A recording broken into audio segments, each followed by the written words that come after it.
Bonjour à toutes, bonjour à tous. Aujourd'hui, on va traiter l'exercice 18, physique. On commence. Voilà l'énoncé de l'exercice, donc on va lire ensemble. Un noyau, bien le noyau AU 197-79 est le seul isotope stable de l'or. L'or, voilà, c'est un métal qui est précieux.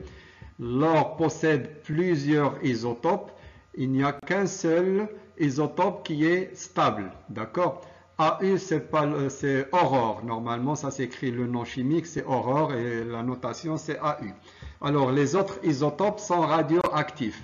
Première question, donnez la composition du noyau stable 197-79.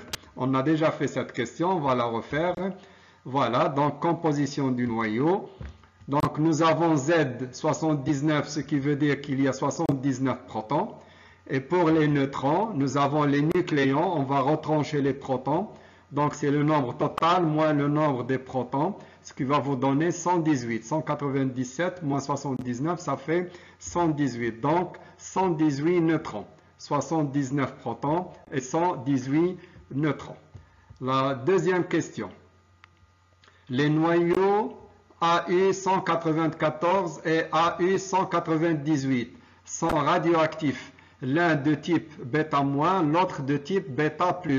On ne sait pas lequel bêta- et lequel bêta+. Alors ça sera la question.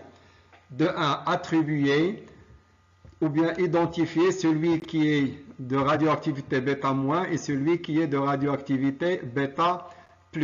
En justifiant bien sûr, on va expliquer. Alors avant de répondre, il faut revenir au cours. Quels sont, d'après le diagramme de Segre, on a bien expliqué, et d'après les équations de transmutation, le mécanisme de bêta- et bêta+, on a vu dans le cours que bêta+, il est dû à un excès de neutrons. Les noyaux qui ont un excès de neutrons, ils sont bêta-. Par contre, ceux qui ont un excès de protons, ils ont bêta+. Pourquoi? Alors ça veut dire quoi excès? Excès de neutrons, ça ne veut pas dire que les neutrons sont en plus que les protons. Si on dit excès de protons, ça ne veut pas dire que les protons sont beaucoup plus que les neutrons. Non, on compare les neutrons et les protons du noyau qui est instable par rapport au noyau qui est stable. Voilà, si on n'a pas bien compris le cours, c'est l'occasion de bien maîtriser à partir de l'exercice. Alors on va commencer par l'un des deux. Voilà, je prends ce radioactif, ce nucléide, je vais le comparer par rapport au noyau stable. D'ailleurs, c'est ce que je vais écrire ici. Alors, on compare le noyau instable au noyau stable. C'est ça la démarche. Alors, on va comparer le 198 avec le 197. Qu'est-ce que vous remarquez? 79, 79, bien sûr, c'est le même élément chimique. Alors, 198, ils ont un neutron de plus. Donc, celui-là, donc ça c'est stable. Lorsqu'on dit stable, c'est une référence. C'est ça la référence. Alors, tout ce qui est différent de celui-là, il est radioactif. Alors, celui-là, il diffère de celui-là de quoi? De neutrons. Donc, un neutron de plus. C'est ce que je vais écrire.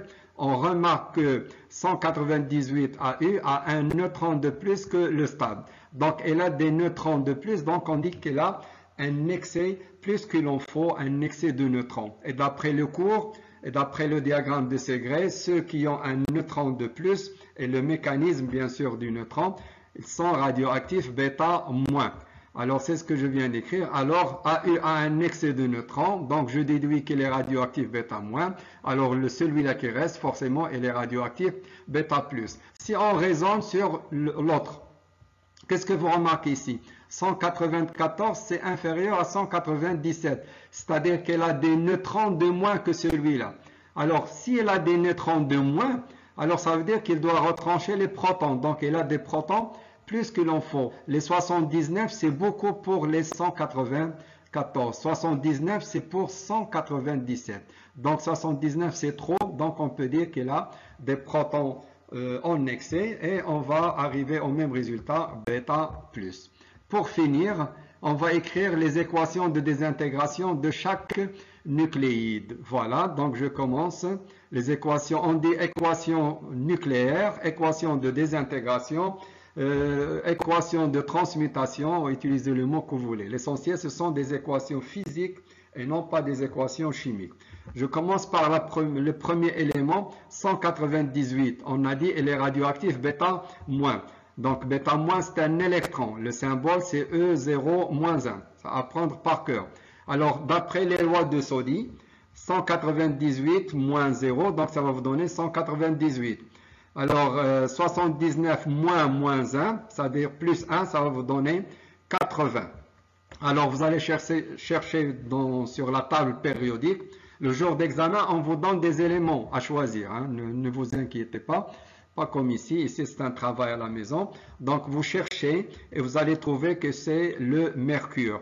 Hg, l'élément chimique 80, le symbole Hg, c'est le mercure. Je vais l'écrire ici. Alors, deuxième élément, le 194. Alors, il est bêta plus. Voilà, le symbole, c'est un positron, 0 plus 1. Alors, d'après les lois de Soddy, 194 moins 0, ça fait 194. Et 79 moins 1, ça fait 78. Si vous cherchez dans la table périodique, 78, c'est un élément Pt qu'on appelle platine. Voilà, donc j'espère que c'est clair. C'est bien de refaire l'exercice. Merci.